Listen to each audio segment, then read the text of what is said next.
Hi, my name is Scott Benton. I am a aortic dissection type B survivor. Mine occurred on the 30th of August 2017. Quick recap. I had just gotten off work. I was a full-time detective with my local sheriff's department.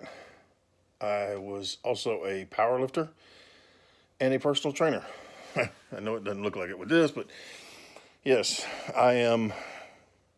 I've been a cop for 30 years up until this day. I've also been a competitive powerlifter, a former football player, all sorts of crazy things. I've had both knees totally replaced, 20 knee operations. I am the first man and only man to do a 2,000-pound leg press 3 times with 2 artificial knees. I am one of the first men to ever do a 1,000-pound squat, and I am also the only man to do over 500 pounds with squats with 2 artificial knees. I was actually going for a 1,000-pound world record when my dissection happened. I've had genetic testing done, and there is no indicators whatsoever to say that I should have had a dissection. However, found out that 2 months before my dissection, I was in the hospital because my blood pressure wouldn't go down. While I was there, the doctor goes, "Oh, you've got pneumonia." Well, I didn't have cough, didn't have fever, none of the signs of having pneumonia, and was given moxifloxacin, which is a black box drug that has been known to cause dissections and aneurysms. Lo and behold, 2 months later, guess what I had? Bingo, yeah. Anyways, August 30th, 2017, I had just gotten off of duty, came home. Like I said, I was a full-time detective. I worked sex crimes. I did work with sex offenders and sex crimes. Got home from work, excuse me, and drank a bottle of water. I just, what, 8-10 ounces of bottled water. Drank a bottle of water real quick and was changing. Had sat on the couch, and suddenly my chest just exploded. It just hurt like Hades.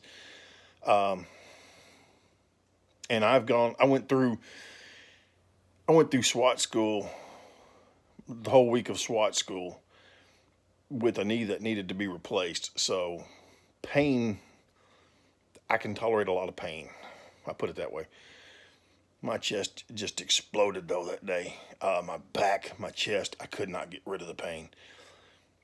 Went outside, told my wife, I said, "Man, my chest is just hurting." She said, "What have you done?" I said, "Well, I came home, drank a bottle of water while I was changing clothes." Of course, I did slam the bottle of water real quick. She said, "Oh, you've got a gas. You just probably got a gas bubble. That's what it is." Took some Gas X.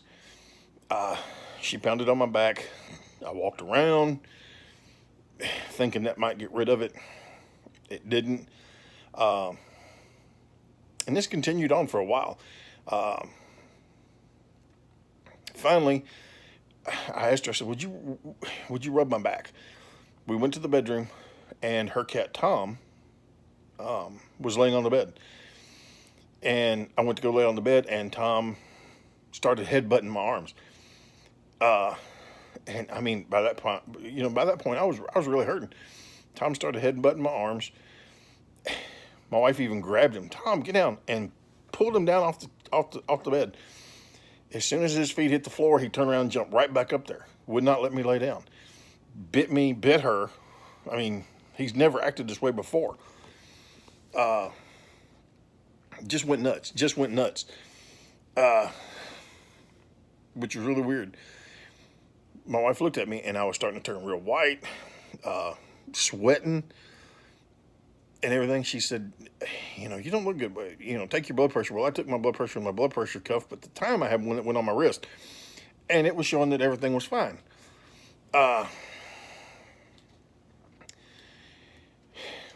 But she said, you're not looking good. Maybe you need to call an ambulance. I said, okay. So I called an ambulance, and I said, kind of explained to them the situation. They showed up. I walked out to the ambulance. They took my blood pressure, and at that time it was like 200 and something over one something. And they said, oh, you got and they checked, and they said, oh, you got an irregular heartbeat. We went to the hospital, Methodist University Hospital in Memphis, Tennessee. Sorry, almost dropped the phone for a second. So anywho, we go to the hospital, and while I'm there, the doctors, we tell them the condition, but on the way the medic said, oh, you got a regular heartbeat. They're probably going to do a pacemaker. Okay, cool. That's kind of weird, but okay. So we go to the hospital, and of course we tell them the symptoms and everything, and they check my blood pressure and everything, and they said, well, next thing I know is we're going to do a central line. Okay. If y'all have never had a central line, it's the one where they do it in your neck. I've never had that before. I've had, all sorts of IVs. I've never had an IV in my neck. Okay, well they do the IV in my neck. I go off for a CT scan. Come back, which I thought was really weird that they did a CT scan. Come back, I get admitted immediately to cardiovascular ICU, CV ICU. They start pumping me full of stuff to get my blood pressure down, because it was 175 over 100 and something. I don't know. Just crazy. But they're pumping me full of it, and they tell me that you've had a type B acute aortic dissection. That's all we were told. Of course, my wife puts it out on Facebook, that this is going on, asking for prayers and everything. She and I pray. And I spent 12 days in cardiovascular ICU, keep him, basically spent 12 days in there. They were keeping me alive because it was tearing. It tore from, mine is torn. The way I explain it to the lay people is from my chest all the way to my hips. I know there's a proper term for it. And as y'all know, you start getting that pump head and you can't remember things, and stuff you used to know you don't know anymore. That's kind of the way I am now. But it's from right where the arch goes down. It's torn there all the way down to my hip where it starts to split. After 12 days, I was released from the hospital with wow. I mean, I went from doing bench presses of 600 and something pounds, deadlifts of 800 pounds, squats of, pushing it, going for 1,000, leg presses over 2,000, to not being able to walk 10 feet, needing a cane. We got home, and I needed help getting out of my truck. I needed help getting up the stairs. And would just I was amazed at how weak I felt. The scariest part, though, was while we were in the hospital, my wife started looking up acute aortic dissections, and everything that's out there, all the information that we found at the time is, well, you can't do this, you can't do that, you can't do this, you can't fly, you can't walk, you can't run, you can't lift nothing up, you can't have sex, you can't swim, you can't do, it's like, holy crap, to go from, everything that I was able to do to being told you can't do nothing is scary, very scary. Fortunately, I was blessed in more ways than one. Now, I don't know, how many of y'all believe in prayer. I do. I'm a born-again Christian. And I pray. I believe, in healing. I believe God takes care of us. And I know God took care of me that day. Found out later from my thoracic surgeon who was there from Jump Street that 2 other people came in That same night that I came in, had the same thing, and they didn't make it, which is really wow. Um, Gotta switch hands. Hang on. Which is really scary that that's how quick it can kill you. Uh, but yeah, it's pardon me. It's scary. How many, and then you start reading about this stuff and how many people get misdiagnosed with what it is. Reading about the guy in California who went to the hospital, same kind of problems, and the doctor says, "Oh, you got heartburn. Here's some Tums. Go home." And the guy goes home and dies, and it's a dissection, and it's like, wow. you know. So that's why I say I got blessed with the thoracic surgeon who recognized it right off the bat because he was there that night. Um, it's been an interesting battle since then. Um, my first week back, I got home on a Monday. Friday, 5 days later, I had to go see my primary care physician for my first visit. Uh, and like I said, I was weak, and I was taking so many meds. I still do, but I was taking so many meds. Got up that morning, go into the shower. My wife's helping me in the shower. She's bathing me. I'm standing in the shower. I'm facing the wall. My wife's bathing me, and I tell her, I said, I feel really weird. I don't feel right. I turned around to face her, and I'm facing like you're going to step out of the shower. Next thing I remember is I'm squatting in the tub. My knees are pinned against the tub. My back's against the wall. And my wife's going, "Scott, are you with me? Scott, are you with me? Scott, are you with me?"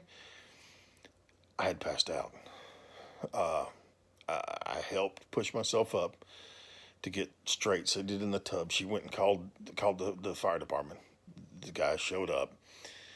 They took my blood pressure then, and it was 101 over 68 or 58, one of the two. I know the top. I remember the top number was 101.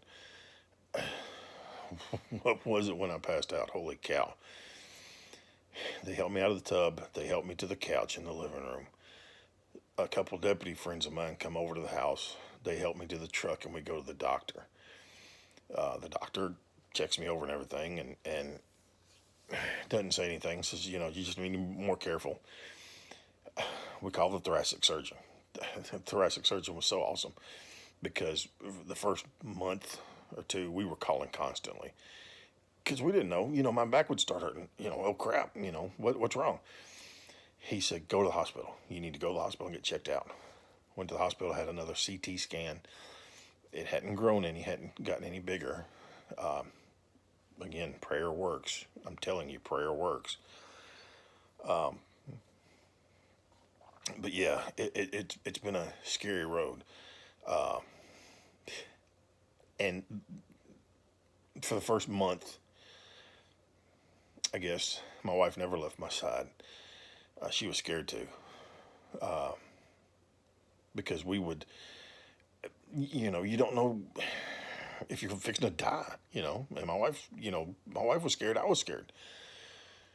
Um, the first time she got to leave, she only left my side twice.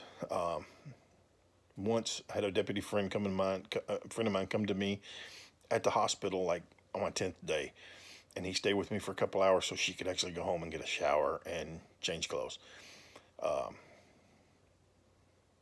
um, and then I had another, when I was at home, my second week at home, a deputy friend came over and sat with me while she ran to the store. Other than that, she never left my side. She quit her full-time gig as a personal trainer. Uh, my wife was also a power lifter, and she was a personal trainer full-time. She quit doing that so she could stay with me. Um, I went with her to the store, except I wouldn't go into the store because I knew I'd have to ride one of those carts. Now, I am 6'5". I am 380 pounds. I am still kind of muscled up. I am thick, as they say. You see me riding on that cart, people would just start looking, because when you have a dissection, you don't have all the outward signs that you're disabled. So people would just stare at me like I was just some slob, you know, riding a buggy, just too lazy to walk. Wasn't the case at all. I mean, I used a cane to walk for 3-4 months. I used a cane. Our big thing, of course, we set goals every day, just like in the weight room. You know, going from the couch, from the bedroom to the couch. The first few days, that was the extent of my physical activity. I'd get to the couch and be worn out. You know, and she would have to help me get up if I had to go to the bathroom. You know, she would walk with me while I went to the bathroom, just to make sure I was okay. You know, and then we started setting little goals. We would, you know, the doctor said he wanted me to walk, so, you know, we started. I never forget the first day going down the stairs and going down the walkway to the sidewalk. That was my walk for the day. I was done. She toted a little portable chair that we had, and when I get to the end, I'd sit down and I'd have to rest for like 10-15 minutes before I could get up to make the walk back in. And that was my exercise for the day. I couldn't do anymore. But I had to progress. Of course, every 6 months, getting a CT scan, and it's saying, you know, you're at 5.7, you're at 5.7, you're at 5.7. So it's not growing, and it's not big enough that for them to do surgery. Went a year ago and had my CT scan done, and he goes, it shrunk. I'm like, really? It shrunk. Sweet. Went this year and it hadn't shrunk, but hadn't grown. Still the same size. So, hey, prayer is working. I'm a firm believer in prayer. God heals. God takes care of us. I don't know his purpose for me having this condition. Yeah, because the struggles you go through, especially when you get labeled disabled, you know, and your wife is your caregiver. All of a sudden, you know, you're going from earning 2 paychecks to disability. You're going from your insurance to Medicare.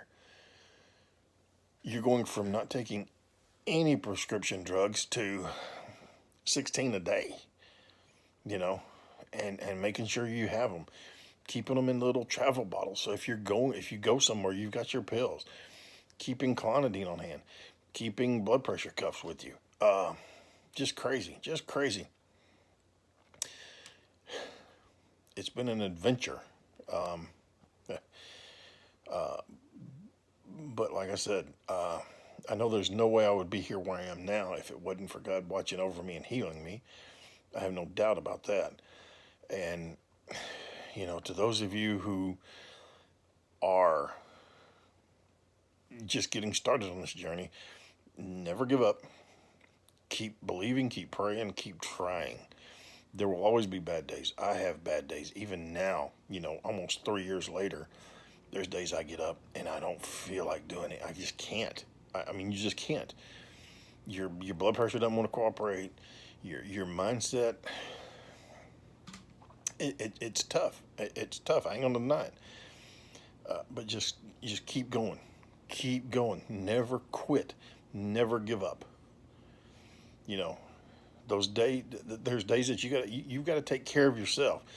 There's days if you don't feel like doing, don't. But don't make it a habit. Get up. Keep going. Keep doing something. Even if it's getting out of bed, walking to the couch. And that's your big accomplishment for the day. Getting dressed, going to the couch. That's your accomplishment. You accomplished something. Keep going. Keep doing. Never give up. Never give up faith. Never give up hope. It's always there. You can do it. I hope this helps somebody. If you need anything, feel free to contact me. Like I said, my name is Scott Benton, and I will help any which way I can. I promise you.